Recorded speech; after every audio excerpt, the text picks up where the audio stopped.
मूर्ति सतगुरु मिलवा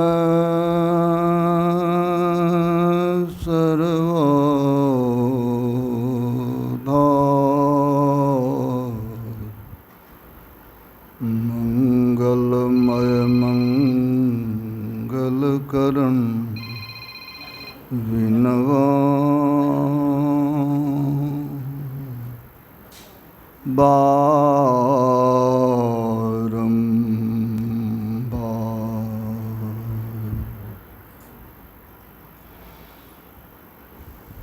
परमात्म तत्व में प्रनिष्ठित आराध्य देव के त्रिलोक पावन पाद पद्मों में सत सत नमन।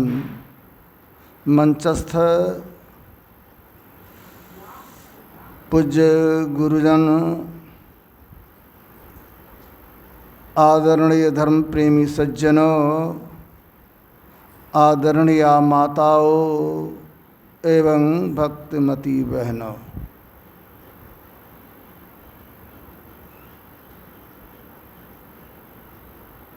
संत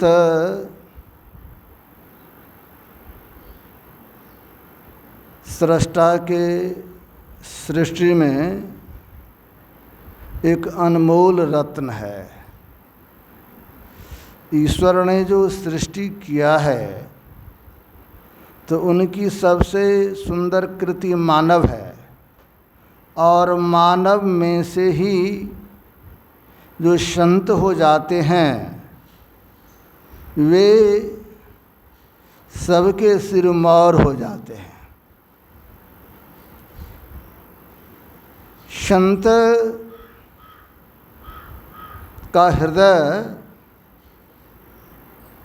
बड़ा पवित्र होता है और वे बड़े दयालु होते हैं।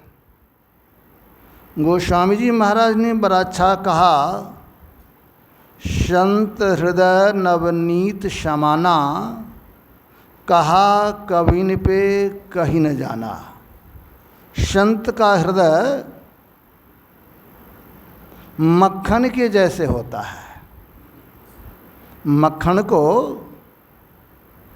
आप आग पर चढ़ाएंगे और नीचे से गर्मी देते हैं, ताप देते हैं, तो वह पिघलना शुरू करता है। मतलब मक्खन अपने दुख से द्रवित होता है, लेकिन संत जो होते हैं वे अपने दुख से नहीं, दूसरे के दुख को देखकर द्रवित हो जाते हैं। ऐसे होते हैं संत। और वैसे संतों की वंदना करने के लिए गोस्वामी तुलसीदास जी महाराज कहते हैं, वैसे संत की वंदना करें। और दरअसल में वैसे संत के संबंध में हमारे गुरुदेव कहते हैं, संत कहेंगे किसे, तो शांति स्थिरता व निश्चलता को कहते हैं। शांति को जो प्राप्त कर लेते हैं संत कहलाते हैं। जो शांति को प्राप्त कर लेते हैं वे सब संत कहलाते हैं। और वैसे संत का स्वभाव ही होता है दूसरे का उपकार करना। भले लोग उनका अपकार करें, लेकिन संत अपकार करने वाले व्यक्ति का भी उपकार ही करता है। एक संत हुए दक्षिण भारत में, महर्षि रमन, बड़े उचित दर्जे के महापुरुष हुए। एक दिन वे आश्रम में बैठे हुए थे संध्या के समय, और कुछ चोर आ गया आश्रम में चोरी करने के लिए। तो संत को पता लग गया कि चोर घुस गया है, कुछ सामान ले रहा है। जिस तरह भी बिजली की व्यवस्था है, आज से 50 साल पूर्व इस तरह सब जगह बिजली की व्यवस्था नहीं होती थी। अब चोर जो आया आश्रम में घुस गया सामान सब लेने के लिए, लेकिन अंधकार के कारण सामान उसे मिल नहीं रहा था। अब देखिए संत का हृदय कैसा होता है। महर्षि रमन उठे और लालटेन जलाए। लालटेन जलाकर आगे बढ़ते कहते लालटेन ले लो, रोशनी में खोज कर तुमको जो सामान लेना है ले लो। जैसे लालटेन लेके बढ़े तो चोर के मन में हुआ ये रोशनी लेकर आ रहे हम लोग को पहचानने के लिए, हम लोग को पहचान जाएंगे तो फिर दिन में दंडित किया जाएगा। तो जैसे महर्षि रमन लालटेन लेके बढ़ रहे हैं तो उसी चोर में से एक चोर बहुत ज़ोर से डंडा चला दिया उनके पाँव पर। बहुत ज़ोर से चोट लग गया। चोट लगने के बाद वो तो बैठ गए, इतना ज़ोर से मारा। और उनके शिष्य लोग दौड़ के आए चोर को पकड़ने के लिए। चोर को पकड़ेंगे, इनको सजा देंगे। लेकिन महर्षि रमन ने कहा भाई छोड़ दो, ये आश्रम न है। आश्रम में तो सब तरह के लोग आएंगे, जिनको जिस चीज़ की आवश्यकता है उसको लेने के लिए यहाँ पर आएंगे। जिनको ज्ञान की ज़रूरत है तो ज्ञान लेने के लिए आते हैं। किन्हीं को जीवन में अशांति है तो शांति ढूंढने के लिए आ जाते हैं। किन्हीं को धन की ज़रूरत है तो बेचारे धन के लिए आ गए हैं, इसलिए उसको पकड़ो मत। तो ऐसे होते हैं संत, ऐसे होते संत। ये महर्षि रमन को तो हम लोगों ने नहीं देखा, इसको सिर्फ पढ़ा है। लेकिन आराध्य देव संत सद्गुरु महर्षि मिहि परमहंस जी महाराज को तो बहुत लोगों ने देखा। उनकी जब लोग जीवनी लिख रहे थे अभिनंदन ग्रंथ में, तो लोगों ने एक प्रसंग को उसमें डालना चाहा। प्रसंग यह था, जो गुरु महाराज एक जगह गए थे सत्संग करने के लिए, वहाँ के कुछ लोगों ने ईर्ष्यावश गुरु महाराज के कुटिया में आग लगा दिया और गुरु महाराज की हत्या करने के लिए सामने में तलवार लेके खड़े हो गए।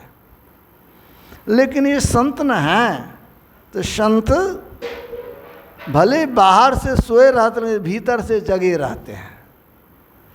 वो संत तो संसार के लोगों को जगाने के लिए आते हैं। वो सोएंगे क्या? अब गुरु महाराज सोए हुए थे, लोगों के मन में हुआ और बदमाश आ गया, गेट पर कांटा भी रख दिया और घर में आग भी लगा दिए। लेकिन संत हैं, ये निकल गए बाहर, और बाहर निकल गए तो वे लोग तलवार लेके सामने आए। लेकिन संत का जो व्यक्तित्व होता है उसका तो अलग प्रभाव न होता है। तब तक में और सब लोग आ गए, सब हट गए। बाद में जब गुरु महाराज की जीवनी लोग लिखने लगे, कहा महाराज इस प्रसंग का उसमें वर्णन कर दिया जाए तो अच्छा होगा।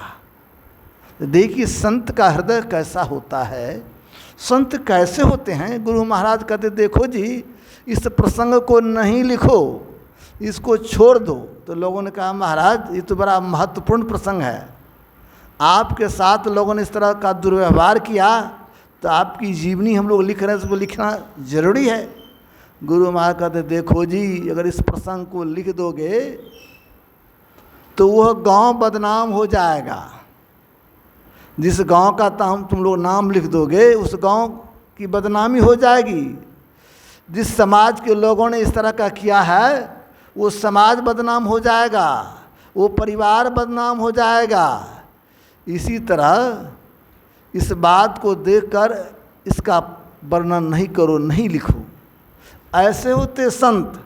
और गुरु महाराज बाद में कहने की कृपा की जो मैंने उसको नहीं कुछ किया, लेकिन ईश्वरीय दंड से लोग नहीं बच पाते हैं। ईश्वरीय दंड तो मिलता ही है, परेशान करने के लिए दंड तो मिलेगा ही। और बाद में जो व्यक्ति आग लगा रहे थे तो अंत में उनको ऐसी बीमारी हुई, देह में जलन हो गया। लोगों से कहता था मेरे शरीर में आग लग गया लगता है, मेरा शरीर जल रहा है। तो ये संत तो माफ़ कर देते हैं, संत तो क्षमा कर देते हैं, लेकिन कर्म का फल तो मिलेगा ही ना। तो चाहिए, संत तो दूसरे का उपकार करते हैं, संत दूसरे की भलाई करते हैं, ऐसे होते हैं संत। और ऐसे संत के संबंध में कहा गया, मुद मंगल में संत समाजू, जो जिमि जंगम तीर्थ राजू। ऐसे जो संत होते हैं, ऐसे संत जहाँ चले जाते हैं वह तीर्थराज बन जाता है, वहीं तीर्थराज हो जाता है, तीर्थों का राजा हो जाता है। ऐसे संत जहाँ जाते हैं, जहाँ उनका चरण पड़ता है, वही जगह तीर्थ हो जाता है। हमारे परम संत बाबा देवी साहब जी महाराज कहा करते थे, जहाँ पर संत महापुरुष रहते हैं, जहाँ पर संत रहते हैं, वही जगह भविष्य में तीर्थ बन जाता है। चाहे वहाँ पर कोई नदी का संगम हो या न हो, कोई पहाड़ हो या न हो, लेकिन वह जगह क्या हो जाता है, वह जगह तीर्थ के सदृश हो जाता है। उदाहरण के लिए देखें, आज बिहार में गया है, वहाँ पर भगवान बुद्ध रहे, ज्ञान की प्राप्ति किया। आज संपूर्ण संसार के लोग गया को तीर्थ मानते हैं। भगवान बुद्ध जहाँ पर बैठ के ध्यान किए थे, अब की बार मैं जा रहा था, चतरा कार्यक्रम था, तो गाड़ी को बाहर लगाए और हमारे साथ में जो हमारे साथी सब था, का बाबा चला जाए देखने के लिए। तो गया भगवान बुद्ध का मंदिर, बौद्ध मंदिर देखने के लिए। तो वहाँ पर देखा हमने एक बहुत मोटा पीपल का वृक्ष है पीछे में। उस वृक्ष के नज़दीक अपने देश का कौन के, विदेश का लोग, थाईलैंड का लोग, चीन का लोग, जापान का लोग, कंबोडिया का लोग, सब बैठे हुए हैं और अपनी अपनी भाषा में मंत्र का उच्चारण कर रहा है, अपनी अपनी भाषा में भगवान बुद्ध का गुणगान कर रहा है। भले हम लोग नहीं समझते थे, लेकिन हम लोगों ने जाके देखा तो बड़ी श्रद्धा और प्रेम से बैठकर वहाँ पर भगवान बुद्ध के गुण को गा रहा था। और बहुत सारे लोग वहाँ पर, जिस तरह लोग बोल बम जाता है ना, देखते ना, दंडवत प्रणाम करते, उसी तरह मैंने देखा लोग उस वृक्ष के चारों तरफ घूम भी रहा है, दंडवत प्रणाम भी कर रहा है। वहाँ के जो पत्ता गिरता था, उस पीपल के पत्ते को बड़ा प्रेम से रख लेता था। अब जरा विचार करें, वह जगह तो का भी मिट्टी तो इसी तरह का मिट्टी था, मिट्टी में कोई अंतर मैंने नहीं देखा, लेकिन अंतर क्या था, वहाँ पर भगवान बुद्ध जैसे महान संत का चरण पड़ा, वहाँ पर भगवान बुद्ध को ज्ञान प्राप्त हुआ। भगवान बुद्ध की ज्ञान भूमि है, इसीलिए वो संपूर्ण संसार के लिए तीर्थ जैसा है। भगवान बुद्ध को हम लोगों ने नहीं देखा, लेकिन कुप्पा घाट को तो देख रहे हैं हम लोग, देखते हैं रोज 1000 आदमी से कम नहीं आता है, कम से कम 1000 आदमी सुबह से शाम तक में आते ही रहते हैं। अब लोग आते हैं तो हमने देखा गुफा में घुसा तो गुफा का मिट्टी ले लेता है। इधर के कुछ माई गई थी, देखे मैं प्लास्टिक में गुफा का मिट्टी लेके आया, प्रणाम किया, हमारे नदी भी आया। तो मैंने कहा जिस मिट्टी को क्या कीजिएगा, कहा बाबा घर में गोसे घर है ना, उसी गोसे में देंगे इस मिट्टी को। अब जरा विचार करें, कितनी श्रद्धा है, कितना उनके हृदय में प्रेम है। उस मिट्टी को जहाँ लगाएंगे, जहाँ पर लोग पूजा करते हैं, पूजा स्थल उसी मिट्टी से बनाएंगे। क्यों? तो उनके मन में ऐसी भावना है, इस जगह पर हमारे गुरु महाराज बहुत दिनों तक बैठे हैं, इस जगह पर बैठ के गुरु महाराज ध्यान किया है, उनको ज्ञान की प्राप्ति हुई है, इसलिए वह आज कुप्पा घाट सिद्धपीठ कह के लोग जानते हैं। और वहाँ पर जैसे लोग आते हैं तो स्वतः मन में हलचल होने लगता है। जैसे वहाँ पर जाते हैं तो मन में एक परिवर्तन होता है, मन में एक बदलाव होता है। ऐसा क्यों? तो वहाँ पर गुरु महाराज रहे थे, गुरु महाराज को वहाँ पर ज्ञान की प्राप्ति हुई है, गुरु महाराज का चरण रज से वह जगह सिंचित है, इसलिए उस जगह का महत्व हो गया है। तो कहने का भाव बाबा देवी साहब जी महाराज जो कहते हैं, उनकी वाणी में जो आया है, जहाँ पर कोई तीर्थ न हो, कोई संगम न हो, लेकिन कोई संत जहाँ पर रहते हैं, तो वही जगह क्या हो जाता है, तीर्थ के सदृश हो जाता है। तो यह संत की महिमा, और संत की कोई जाति नहीं होती है। अभी सुन रहे थे हमारे पूज्य स्वामी बिंदु बाबा, बड़े सरल हृदय के, बड़े पवित्र भावना के महापुरुष हैं। जब मैं इनको देखता हूँ तो मुझे बड़ी खुशी होती है। इसमें किसी तरह का कोई बदलाव नहीं है, एकदम सरल, जिस तरह बच्चे रहते हैं, सबके सामने जाएंगे, सबसे मिलेंगे जुलेंगे। यही तो साधु का गुण है, यही तो महापुरुष का लक्षण होता है। सबसे सहज, सबसे सरल, और किसी तरह का बाह्य आडंबर नहीं, कोई दिखावट नहीं। एक महापुरुष ने कहा, लोगों को चाहिए हम जैसा हैं उससे अपने आप को कम दिखावें। जैसा हमारी स्थिति है सब कोई जानते हैं, अपनी स्थिति से अपने आप को कम दिखाना चाहिए, ये अच्छी बात है, ये महापुरुष का लक्षण है। लेकिन जन साधारण जन क्या करते हैं, जिनकी उनकी जैसी स्थिति है, वो अपनी स्थिति से अपने को बहुत ऊंचा उठा के लोगों के सामने दिखाना चाहता है। इसी को हम लोग कहते हैं दिखावा। ये दिखावा नहीं, सीधापन, भोलापन, सरलता, सहजता, ये जो संत महापुरुष का लक्षण होता है। तो ऐसे होते संत महापुरुष। तो हमारे स्वामी जी सुना रहे थे आप लोगों को, ब्राह्मण किसे कहा जाए, ब्राह्मण कौन है?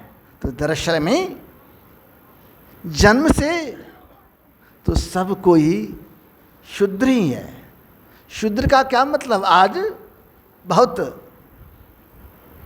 वितंडा हो रहा है समाज में, लोग चर्चा का विषय बना दिया है। शूद्र शब्द सुनना लोग नहीं चाहता।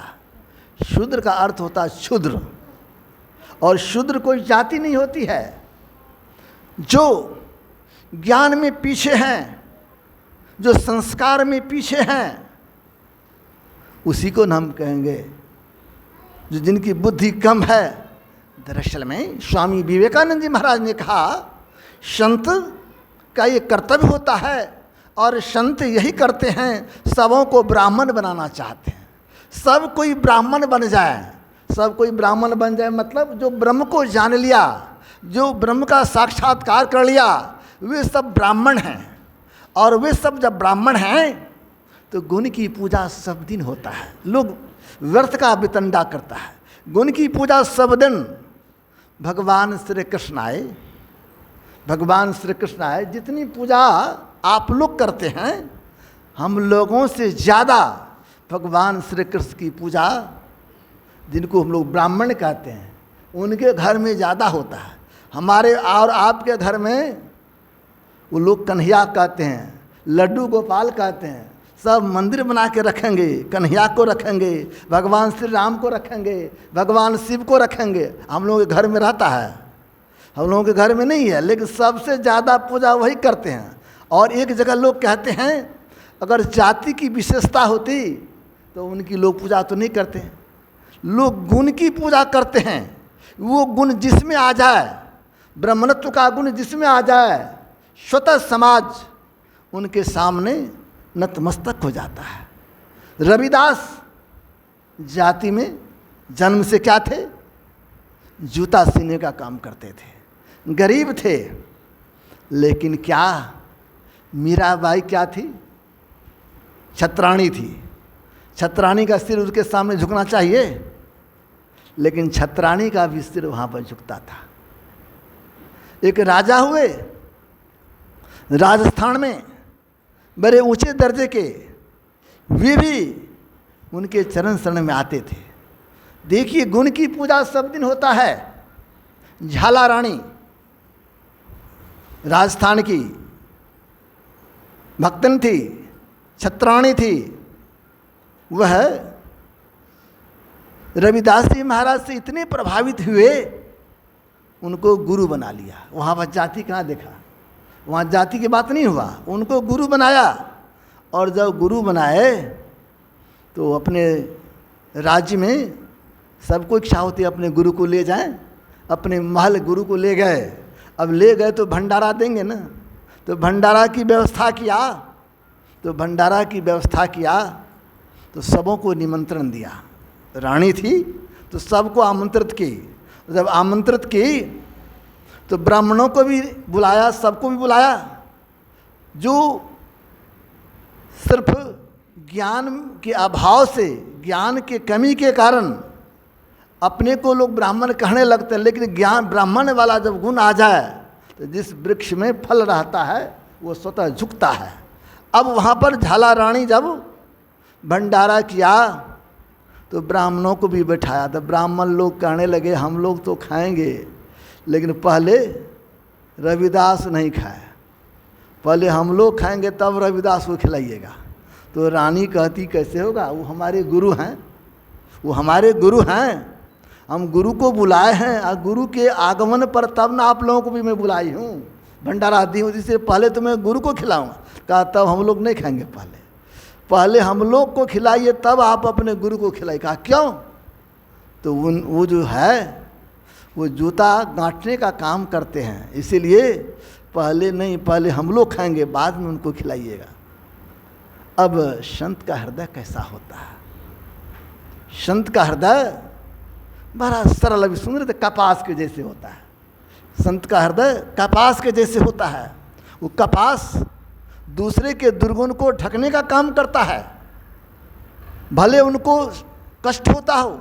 अब रविदास जी महाराज संत कैसे होते हैं, इनको जानकारी मिली तो कहती तो साधारण बात है, पहले उन्हीं लोगों को खिलाइए ना, ब्राह्मण देव हैं, पहले उनको खिलाओ बाद में हम खाएंगे, पहले उनको भोग लगाओ।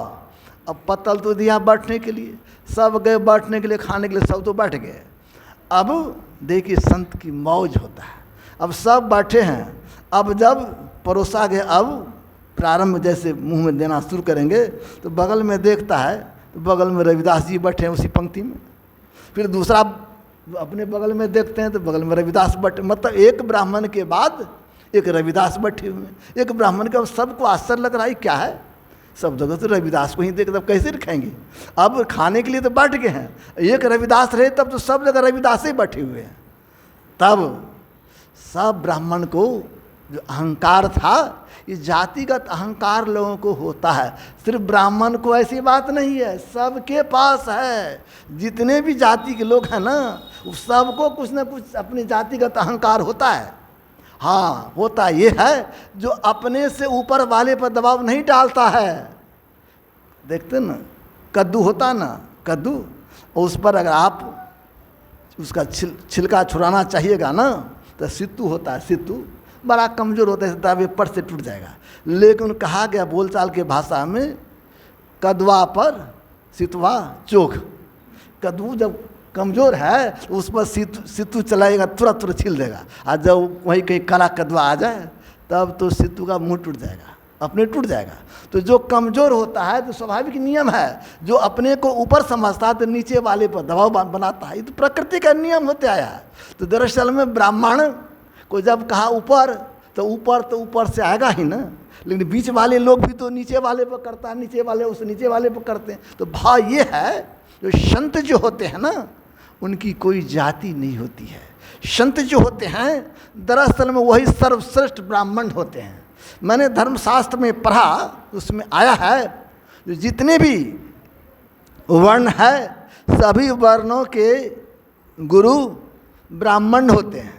उसमें लिखा है सभी वर्णों के गुरु ब्राह्मण होते हैं, लेकिन ब्राह्मणों के भी गुरु सन्यासी होते हैं, संत होते हैं, उनसे भी श्रेष्ठ होते हैं। मतलब संत की पूजा तो सब जगह होता है, जहाँ पर संत रहते हैं उनकी पूजा होती है। तो कहने का मतलब जहाँ संत जाते हैं वही जगह तीर्थ हो जाता है। मुद मंगल में संत समाजू, जो जिमि जंगम तीर्थ राजू, वो चलता फिरता तीर्थराज हो जाता है। जहाँ पर संत चलते हैं तो समझिए वहीं पर तीर्थराज है। और वो तीर्थराज, जिस तीर्थराज की चर्चा हम लोग करते हैं, एक तीर्थराज कहाँ है, इलाहाबाद में है। और इलाहाबाद के तीर्थराज में गंगा, यमुना और सरस्वती की धार है। और संत कहते हैं यहाँ भी जो सत्संग में हम लोग बांटे हुए हैं तो ये भी तीर्थराज है। तो हम लोगों के मन में होगा यहाँ पर संत हैं कहाँ, यहाँ तो कोई संत है नहीं, मन में होगा। लेकिन हमारे गुरुदेव गए थे सत्संग करने के लिए वैशाली जिला हाजीपुर के नज़दीक। वहाँ पर एक स्कूल में गुरु महाराज की व्यवस्था की गई थी रहने की, और वहाँ के जो लोग थे श्रद्धालु तो थे लेकिन सत्संगी कम ही थे। इसलिए जैसी समुचित व्यवस्था होनी चाहिए गुरुदेव के अनुसार वैसी व्यवस्था लोग नहीं किया था। जहाँ पर मैंने पूज्य भगीरथ बाबा से पूछ दिया जब महाराज ये प्रसंग जो आया है तो इसमें बात क्या है, तो पूज्य बाबा ने कहा तो स्कूल में व्यवस्था दी गई थी और बगल ही में बच्चे सब जहाँ लघुशंक का पेशाब करता था उसी कमरे के बगल में गुरु महाराज का कमरा दे दिया गया था। साफ सुथरा भी नहीं, झाड़ू भी ठीक से नहीं, सब जगह लगा हुआ था, गंदगी था। तो कहे जब हम लोग गए तो सब मिल के धोए, गुरु महाराज को गाड़िए में रखे, सब मिल के धो धा करके तब गुरु महाराज को व्यवस्था दी उसमें रखे। तो वही शाम में पूज्य राम लगन बाबा कहते हजूर जहाँ नहीं भी जाना चाहिए वहाँ हुजूर चले जाते हैं। हुजूर को बहुत कष्ट होता है, व्यवस्था जहाँ नहीं ठीक वहाँ भी चलते। हुजूर कहते, गुरु सरकार कहते, गुरु महाराज देखो जी सिर्फ जहाँ सत्संग होता है हम ही लोग नहीं आते हैं, सूक्ष्म रूप से भी देवी देवता आते हैं, सूक्ष्म रूप से सारे संत महात्मा आते हैं, और जो संत हैं वे हम लोगों की रक्षा करते हैं, संत हम लोगों की रक्षा करते हैं, इसीलिए हम लोग वहाँ पर चले जाते हैं। अब गुरु महाराज क्या कहे, जो सूक्ष्म रूप से संत आते हैं, ये गुरु महाराज की वाणी है। इसीलिए हम लोगों को ये विश्वास है जहाँ पर सत्संग होता है वहाँ पर हमारे गुरु महाराज भी आते हैं, सूक्ष्म रूप से गुरु महाराज भी रहते हैं और सब संत रहते हैं। और हनुमान चालीसा में आप लोग पढ़े होंगे, प्रसंग में आया है जो माँ सीते ने इनको वरदान दिया था, किनको, हनुमान जी महाराज को क्या दिया था, तो चारों युग परिताप तुम्हारा, चारों युग में आप रहिएगा। तो कहा कहाँ रहिएगा, तो जहाँ साधु महात्मा रहेंगे ना, जहाँ सत्संग होगा, भगवान का गुणानुवाद होगा, वहाँ आप जाके रहिएगा। और साधु संत के तुम रखवारे, वहाँ रह के साधु संत की रखवाली कीजिएगा, रक्षा कीजिएगा। ऐसा वरदान उनके ऊपर है, वचन है उनको दिया हुआ माँ सीते का। तो हम लोगों को विश्वास है जहाँ पर सत्संग होता है तो वहाँ पर और सब संत आते हैं और सारे देवी देवता आते हैं, तो वही जगह तीर्थ हो जाता है। तो एक तीर्थ तो वहाँ पर इलाहाबाद में है, तो वहाँ पर गंगा जमुना सरस्वती की धार है। और यहाँ पर कौन सा धार है, तो गोस्वामी जी महाराज ने कहा राम भगति जहाँ सुरसरी धारा। कहते हैं राम की चर्चा, सगुण ब्रह्म की जो चर्चा करते हैं, उनकी लीला का प्रसंग को जो सुनते हैं सुनाते हैं, ये गंगा की धारा है। सगुण ब्रह्म की चर्चा करने से मन, सबका मन उस प्रभु के तरफ झुकता है। इसीलिए सगुण ब्रह्म की चर्चा करना ये क्या है, यह है गंगा की धारा है। और विधि निषेध क्या करना चाहिए, क्या नहीं करना चाहिए, किस कर्म से बचना चाहिए, इसको कहते हैं यमुना की धारा। ये यमुना की धारा है।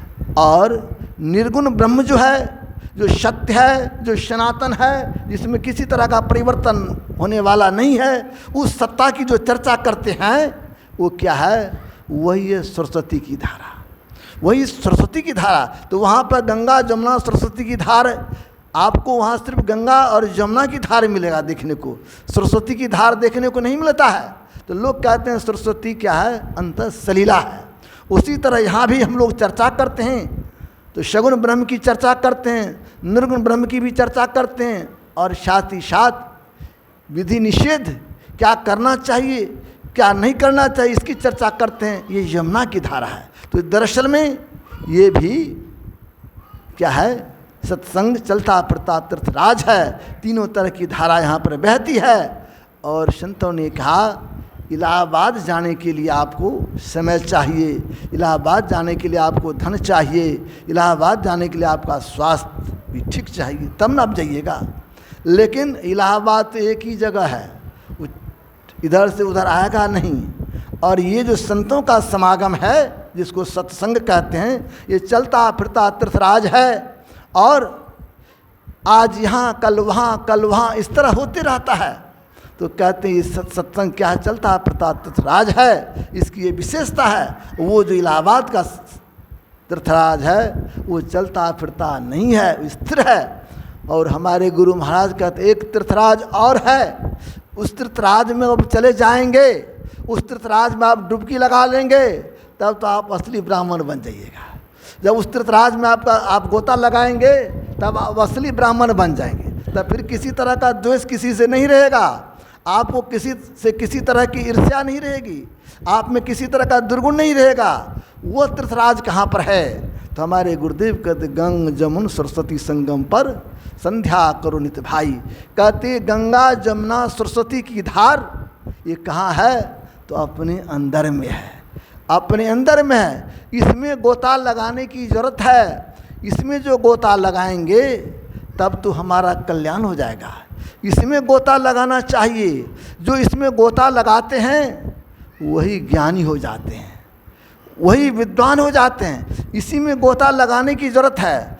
और सत्संग का यही लक्ष्य है, जो हम अपने अंदर में चलें, अपने अंदर में धंसें, अंतर के मार्ग पर चलें। और जो कोई अंतर के मार्ग पर चलते हैं और चलकर, इसी को हमारे गुरुदेव के अद्भुत अंतर की डगरिया जा पर चलकर प्रभु मिलते, वो अद्भुत है और अंतर की डगर है। उस डगर पर चलने की जरूरत है। उस डगर पर जो कोई चलते हैं तो उसका कल्याण होता है। लेकिन उस डगर का पता कौन बताते हैं? दाता सतगुरु धन्य धन्य जो राह लखा देते। उस डगर का पता बताने वाले कौन? दाता सतगुरु हैं, संत सतगुरु हैं, वे बतलाते हैं उस डगर के बारे में। उस डगर का जब पता लगता है तब वो उसमें गोता लगाते हैं। और जो उसमें गोता लगाते हैं ना, उनका अंतःकरण, उनका मन पवित्र हो जाता है। और जो उसमें गोता लगाता है, सुषमना में जो रहता है, सरस्वती में जो अपने आप को रखता है, दरअसल में वही संत हैं, वही कहेंगे ब्राह्मण है, जो उसमें अपने आप को समा के रखता है। प्रसंग याद हुआ आया जब गुरु महाराज का सत्संग चल रहा था इलाहाबाद में, तो बहुत सारे लोग गए थे अखिल भारतीय सत्संग में। तो कुछ सत्संगी लोग और कुछ बाबा लोग भी गए। संयोग से देवराहा बाबा वहीं पर थे। उनका नियम था, वो मचान पर रहते थे और भक्त लोग जब जाते थे तो मचान पर से ही दर्शन देते थे। तो कुछ लोग गए तो देवराहा बाबा भीतर चले गए थे, लेकिन लोगों ने निवेदन किया, हजूर कुछ महात्मा लोग आए हैं, कुछ भक्त लोग आए आपका दर्शन करने के लिए। फिर मचान पर प्रकट हुए, सामने आए तो कहते आप लोग कहाँ से आए हैं, क्या बात है? कहा महाराज हम लोग का सत्संग हो रहा अखिल भारतीय अधिवेशन, उसी सत्संग में हम लोग आए हैं। तो कहते कहाँ से आए हैं? तो बिहार से आए हैं। और लोगों ने कह दिया जो हमारे गुरु जो हैं महर्षि में ही परमहंस जी महाराज हैं, उन्हीं का सत्संग है, हम लोग यहाँ पर आए हैं। तो गुरु महाराज कहते महर्षि में ही परमहंस जी कहाँ रहते हैं? देवराहा बाबा ने पूछा। तो लोगों का हजूर वो बिहार के भागलपुर जिला के में एक आश्रम है, महर्षि में आश्रम, कुप्पा घाट, वो कुप्पा घाट में रहते, वहीं से आए हैं। तो देवराहा बाबा कुछ देर चुप रहे, कहते नहीं महर्षि जी कुप्पा घाट में नहीं रहते हैं। अब नहीं रहते हैं तो फिर लोगों ने कहा नहीं हजूर वो तो कुप्पा घाट में रहते हैं। फिर दोहरा के कह दिए नहीं कुप्पा घाट में नहीं रहते। जब तीसरी बार हिम्मत किसी को नहीं हो रहा, तब पूज्य देवराहा बाबा, उसको लोग ब्रह्मर्षि कहते हैं, देवराहा बाबा कहते हैं महर्षि जी कुप्पा घाट में नहीं रहते हैं, वो कहाँ रहते? सुषमना घाट में रहते हैं। तो संत जो रहते हैं सुषमना घाट में रहते हैं। जो सुषमना घाट में अपने आप को लेके चला जाएगा तब तो उनको कल्याण का पथ मिल जाएगा, फिर उनको संसार में आना नहीं पड़ेगा। सुषमना घाट में जाने की जरूरत है। जो सुषमना घाट में चले जाते हैं तो वहाँ क्या होता है? तो हमारे गुरुदेव कहते सुख मन के झीना नाल से अमृत की धारा बह रही, मीन सूरत धार धरी, भाठा से सिरा चढ़ी रही। जो सुखमना घाट में चले जाते, सुखमना में चले जाते हैं तो घाट में पानी बहती है ना, तो वहाँ पे घाट में पानी बहती है, और जो पानी बहती है तो कहते हैं सुखमन के झिना नाल से क्या हो रहा है, वहाँ पर अमृत की धारा बह रही। इस घाट में चाहे आप काला बलवा घाट में जाएं कि आप और रानीगंज के घाट में जाएं, इस कोसी के घाट में तो पानी निकलता है, और सुषमना के घाट में क्या अमृत की धारा बहती है। वहाँ जो भक्त चले जाते हैं, जो साधक चले जाते हैं, तो वहाँ अमृत की धारा बह रही है। लेकिन उस अमृत को पीना चाहते हैं तो अमृत को पान करने के लिए क्या करना होगा? सुखमन के झिना नाल से अमृत की धारा बह रही, उसको पीना चाहते तो मीन सूरत धार धरी, भाठा से सिरा चढ़ी रही। कहते हैं उसको पान करना चाहते हैं तो जिस तरह छोटी मछली विपरीत दिशा में जाती है भाठे से सिरे, उसी तरह यहाँ पर भाव ये है, जो हमारी वृत्ति जो बहिर्मुखी बनी हुई है, हमारी सूरत जो संसार के तरफ है, इसको इधर से मोड़िए और इधर से मोड़ करके उल्टी दिशा में ऊपर की तरफ चलिए। और जो कोई ऊपर की तरफ चलते हैं तो उल्टी दिशा में जो चलते हैं, तब उस घाट में प्रवेश करके उस प्रभु के पास चले जाते हैं। वहाँ जो शब्द रूपी अमृत की धार है, उसके सहारे प्रभु के पास चले जाते हैं। और जो प्रभु को प्राप्त कर लेता है, जो ब्रह्म को जान लेता है, दरअसल वही ब्राह्मण हो जाता है। और उनकी पूजा सब जगह होता है, चाहे वह किसी समाज से हो, उनके माँ बाप कोई रहे, उससे कोई फर्क नहीं पड़ेगा। लेकिन जिनकी ऐसी स्थिति हो जाती है, उनकी पूजा सब कोई करने लगते। वही सच्चे ब्राह्मण, वही असली ब्राह्मण। चाहिए हम लोगों को अंतर्मार्गी बनना, लेकिन उसमें प्रवेश करना चाहते हैं तो गुरुदेव कहते हैं इसके लिए करना क्या होगा? गुरु मंत्र जप, गुरु ध्यान कर, गुरु सेव कर, अति प्रीति कर, गुरु की आज्ञा मान प्यारे, कर सदा गुरु की कही। इसके लिए गुरु के चरण शरण में जाने की आवश्यकता है, उनसे ज्ञान लें, और वो जो बताते हैं मंत्र का जप करना, ध्यान करना, इसके सहारे बाहर से हमारी वृत्ति बाहिर्मुखी बनी हुई है, अंतर की तरफ चलेंगे। और चलेंगे जब सुषमना के घाट में जाएंगे और वहीं पर शब्द मिलेगा, उस शब्द के सहारे प्रभु के पास चले जाएंगे। जो कोई प्रभु के पास चले जाते हैं तो उनका जीवन सफल हो जाता है, उनका जीवन धन्य धन्य हो जाता है। सत्संग का उद्देश्य यही है, ध्यानाभ्यास का लक्ष्य यही है, जब हम अंतर्मार्गी बने। और अंतर्मार्गी जब तक नहीं बनेंगे तब तक हमारा कल्याण नहीं होगा। आपस की कलह को मिटाना चाहते हैं तो अंतर्मार्गी बनिए। जब तक बहिर्मुखी बन के रहिएगा, बाहर में रहिएगा, तो बाहर में तो कलह होगा, बाहर में द्वंद्व और द्वैत रहेगा। लेकिन जो अपने अंतर में चले जाते हैं तो सब कुछ मिट जाता है। ऐसे महापुरुष ही असली ब्राह्मण होते हैं, ऐसे महापुरुष ही असली संत होते हैं। और उसी की पूजा सबसे पहले होना चाहिए। उसी के संबंध में वो स्वामी जी करते क्या करना चाहिए कि इसकी पूजा करना चाहिए। प्रथम बंदों प्रथम महीसुर चरना, मोह जनी सब संशय हरना। ऐसे जो संत महापुरुष हैं, इसकी पूजा सबसे पहले ये धरती पर के प्रत्यक्ष देवता होते हैं। और उनके चरण में जाने से सारे मोह अज्ञानता मिट जाएगा। यही चाहिए, यही करने की आवश्यकता है।